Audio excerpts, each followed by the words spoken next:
So we're here in eastern Kentucky. The discussion kind of drifting toward music and the mountain music, which is banjo and fiddle, country music, which is now electronic and mainstream, bluegrass, which is a type of country music, cross between mountain and country. And what does it all mean? It appears, having come from Freeze Festival and the Laurel Bloomery Festival, that the mountain type music with the fiddle and the banjo is slowly, we don't want to say dying, but not, has fewer and fewer fans, fewer and fewer devotees. There's still a fair number of musicians that love the music. Most of the people that go to these festivals that we went to are musicians. But it is in fact a slowly declining type of music. Bluegrass appears to have peaked maybe 10 years ago.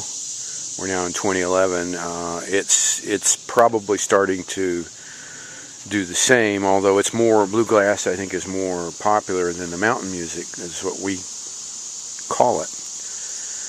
The country music is the more mainstream. That's what you hear on the radio. That's what you hear piped into McDonald's when you go to Tennessee, Kentucky, North Carolina. But the country music has changed too. It's become electronic. It sounds the same. The voices, whether male or female, are more the same. It's more homogenized. You don't want to say that it's elevator music, but when they pipe it into McDonald's, it kind of seems like it is a type of elevator music. But the banjo and the fiddle music, which I heard some as a kid, but not too much. My parents were more rock and roll fans and not country or mountain music fans. That appears to be dying out. There does not appear to be a lot of young people, very young people, that are interested in that form of music anymore, or learning it and playing it.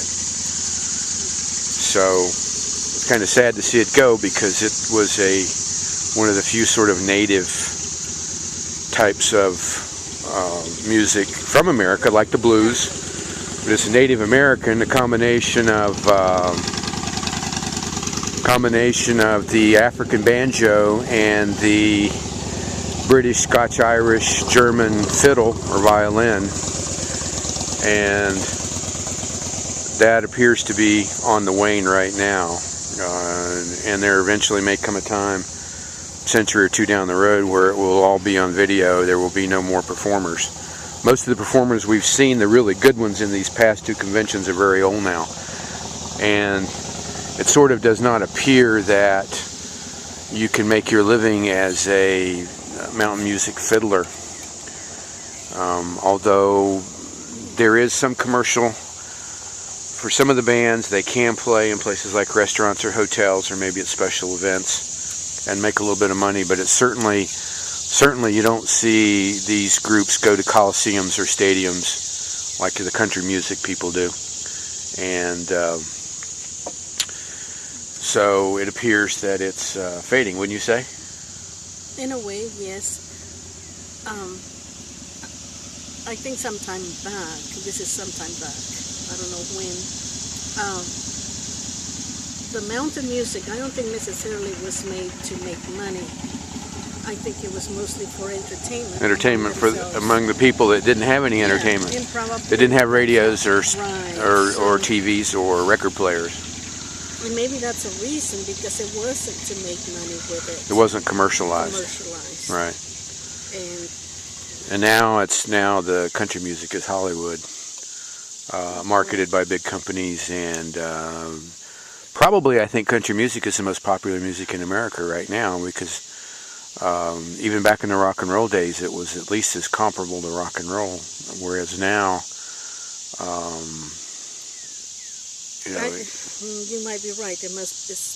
Country music is more prevalent, but not necessarily liked only for certain. Well, it's also what you're exposed to, because you're not, if they don't That play is mountain true. music on the and fiddle music on the I mean, that would be radio, then that would be really nice if mountain music was piped through McDonald's, like on the weekends, say, or. McDonald's isn't going to do that, though.